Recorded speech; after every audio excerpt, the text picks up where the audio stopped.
सारा राज्य में जारी रही असह्य ग्रीष्म प्रवाह तेज पश्चिम ओडिशार अवस्था असंभाଳ हो पड़ी गतकाली भली आज स्थिति समान स्थिति लगी रही तेज आभ्यंतरीण ओडिशार भी झांझी सांगक असह्य ताती अनुभूत हो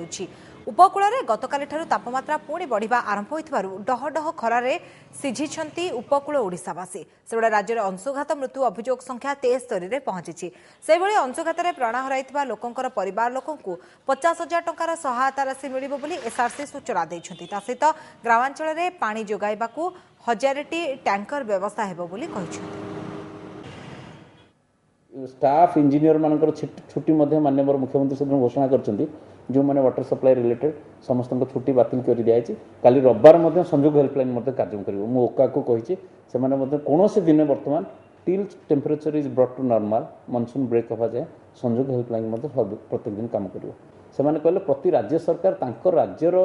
कौन कौन डिजास्टर अच्छी एक्सेप्ट करेंगे तेणु आमर सरकार यहाँ को एक्सेप्ट कर death due to heat stroke और sunstroke is a state specific disaster तेणु आर जो साहाଯ୍य भी आम 50,000 टका रखीचु this will be paid out of SDRF fund